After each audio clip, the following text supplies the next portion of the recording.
activities from all strata of society. Its delivery is accentuated through the various stock exchanges across the world, news about government economic activities, private sector business activities, laced with expert opinion, stakeholders analyses, and correspondence reports. First, the headlines. In Cross River State, Bakassi Deep Seaport will be funded without loan. O2. On infrastructure, federal government launches credit scheme for locally assembled vehicles. And on economy, Nigeria's inflation dropped to 24.48% after rebasing, according to the National Bureau of Statistics. And on banking sector, CBN orders resignation of bank directors with bad loans. On NSE, Nigerian Stock Exchange, 6 stocks pick over 83% YTD gains. Don't forget, we are open for advert placement, bookings, and commercials. You can connect with us on our Atn socials on Facebook and YouTube, Atlantic Television Network, Instagram and TikTok, Atlantic TV Network 1, on Twitter, Atlantic TV Net, or you can watch us live on our website at www.atlanticnetwork.tv. We'll take a short break, and when we return, we head straight into our stories. Do stay tuned.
Welcome back and thank you for staying with us.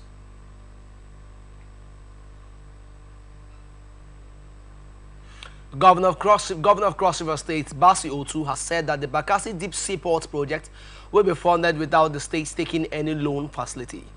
Otu noted that the project, a flagship of his administration, though not conceptualized by his government, would change the economic landscape of the state and that of the country at large.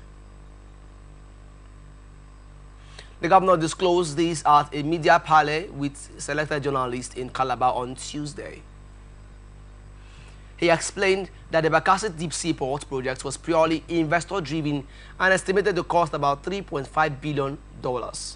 He added that all that was required of the state was to carry out all the preliminary works needed for the actual construction work to commence. According to him, the seaport project will change the economic fortune of the state. It will be the best, and the groundbreaking ceremony will come soon. The government is not borrowing any money to fund this project. The fund will be provided by the investor through Afrexim Bank. As we speak, work is going on there daily. Basically, what is being done now is a hydrographic, geophysical, and geotechnical survey for the proposed deep seaport integrated project. The survey is essential to ensuring the port's structural integrity and functionality, as it will generate data crucial to the project's design and execution. Oates noted that his administration was in a hurry to transform the state, adding that every sector of the state's economy would be attended to under his watch. He also revealed that his administration had embarked on the construction of 100 primary health care centers across the state as part of efforts to take care of the health needs of the rural communities. The same is also ongoing on in the education sector, where we will be launching student scholarships in a fortnight, he said. Federal government, through the Nigerian Consumer Credit Corporation Credit Corp, has launched a credit scheme for the purchase of locally assembled vehicles. According to a post on X by the Minister of Information and National Orientation, Mohammed Idris, the government has rolled out the first phase of the scheme. In the first phase, credit facilities were provided to hundreds of buyers of motorcycles and tricycles assembled by Simba TVS, Nigeria's largest manufacturer of 3- and 2-wheelers. The minister disclosed that subsequent phases will be targeted at locally assembled cars.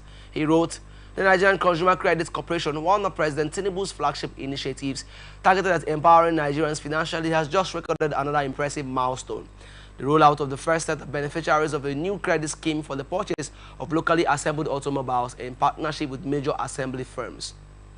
This first phase has kicked off with brand new tricycles and motorcycles assembled locally by Simba TVS, Nigeria's largest assembler of 3- and 2-wheelers. Future phases will include cars."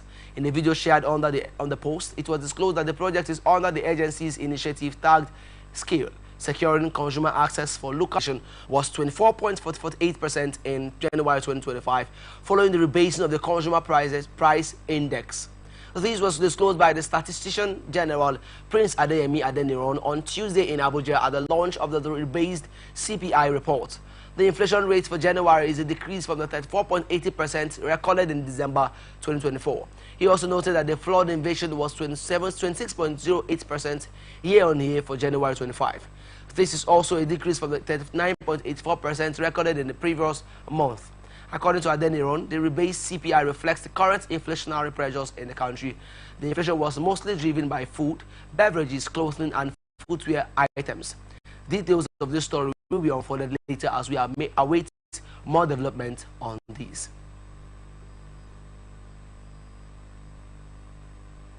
Federal government may spend 2.36 trillion naira on electricity subsidies for low-income consumers in 2025, a figure that comes amid plans to implement a cost-reflective tariff for electricity consumers. This came as a multi-year tariff order released by the Nigerian Electricity Regulatory Commission on Sunday showed that the government incurred 178 subject to monthly adjustments of pass-through indices, including inflation rate, naira per dollar exchange rate, and gas to power prices. While the reduction in the January subsidy cost might seem like a positive development, it highlights the larger issue of the financial sustainability of Nigeria's power sector.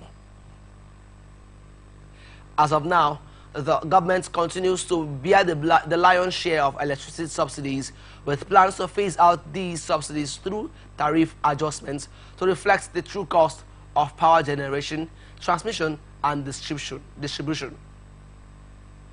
The January 2025 subsidy breakdown indicates varying subsidy costs across the country's distribution companies. Other regional discos received significant amounts as well, with the Kaduna disco receiving 13 billion naira, Jos disco 11.84 billion naira, and the Enugu disco 15.38 billion naira. The Benin disco was allocated 15.75 billion naira, while the Yobe disco was allocated 7.77 billion naira. Meanwhile, the Port Harcourt disco received 14.59 billion naira, and the Badan disco was allocated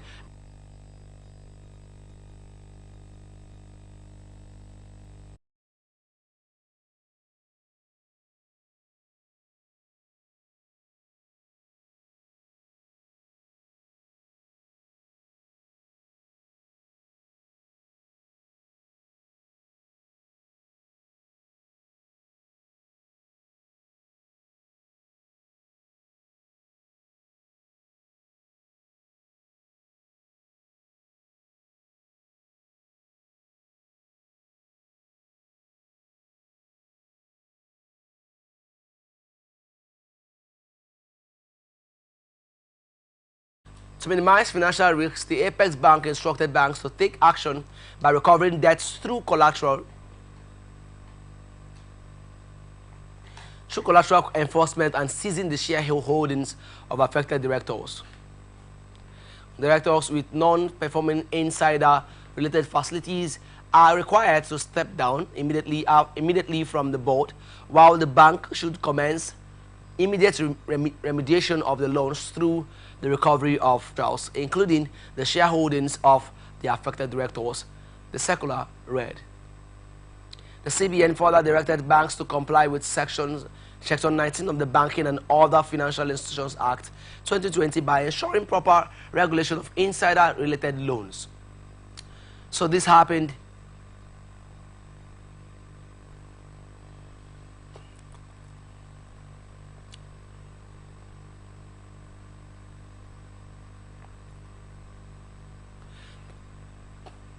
Directors with non-performing insider-related facilities are required to step down immediately from the board, while the bank should commence immediate remediation of the loans through the recovery of the collaterals, including the shareholdings of the affected directors, the circular reads. 2020 by ensuring proper regulation of insider-related loans. Insider-related facilities approved by the CBN without specific timelines. Banks are required to regularize within 180 days all insider-related facilities above the limits prescribed in Section 19, Paragraph 5 of BOFIA 2020, which were approved by the CBN without specific timelines. Accordingly, all affected individual director-related facilities should be brought within the prescribed limit of 5% of the bank's paid-up capital, while the aggregate insider facilities for the bank, which has added 4.4 trillion naira in capitalization from 62.92 trillion naira as of January 2nd, 2025 to 67.35 trillion naira. Similarly, Presco PLC, which reopened for transactions in January 2025 at a share price of 476 naira closed yesterday at 785 naira, representing an increase of 65.3%. The company closed its transactions on Monday with a capitalization of 785 billion naira. Honeywell Flour Mills and Chelaram, with capitalization of 7 billion naira and 5.7 billion naira, began the year with a share price of 6.30 kobo and 3.70 kobo. The two firms have added 114% and 113% respectively to their price valuation, YTD to close at 13.50 kobo and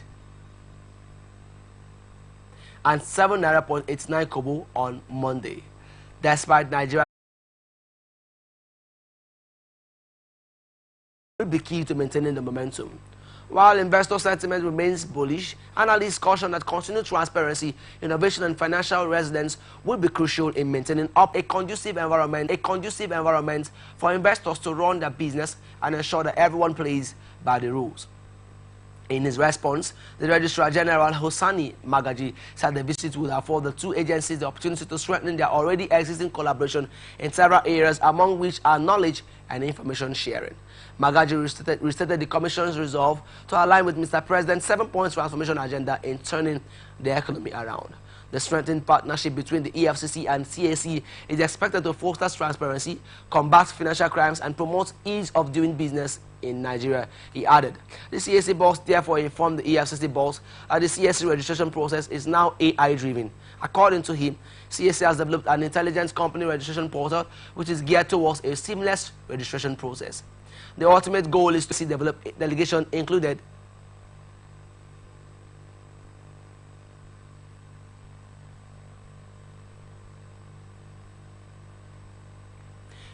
Director of Human Resources, Mrs. Olayemi Oyeneyi, Director of Customer Service, Mr. Deima Anga, Director of Incorporated Trustees, Mr. Duke Ukaga, Special Advisor to the Registrar General, Mrs. Justin Nidia, and Director of Public Affairs, Mr. Dominic Iyang, along with other key officials. Billionaire Aliko Dangote has described his $23 billion flag Dangote refinery project as the biggest risk of his life, acknowledging the challenges he faced in bringing the venture to fruition. In an exclusive interview with Forbes on Monday, Dangote opened up about the risks involved in such a massive undertaking. "It was the biggest risk of my life. If this didn't work, I was dead," he said. Despite the refinery's groundbreaking capacity of 650,000 barrels per day and its status as Africa's largest, Dangote revealed that the journey to completion was fraught with uncertainties. Dangote also spoke about the hurdles he faced in financing the project across Africa. "We have to build our own nation by ourselves. We have to build our own continent by ourselves, not rely on foreign investment." He added that Africa has been a mere dumping ground for finished products, and his refinery represents a pivotal step in ensuring that Africa has the capacity to refine its own crude oil, thereby creating wealth and prosperity for its vast population, he said. Undeterred by the challenges, Dangote is determined to ensure the success of his refinery. According to the Forbes report, despite establishing a family office in Dubai and involving his three daughters in various roles within the family business, his focus remains firmly on Nigeria. He continues to dedicate much of his time to the refinery, regularly meeting with engineers and managers to oversee progress, revenue collection, and foster economic growth, and may affect the state government's tax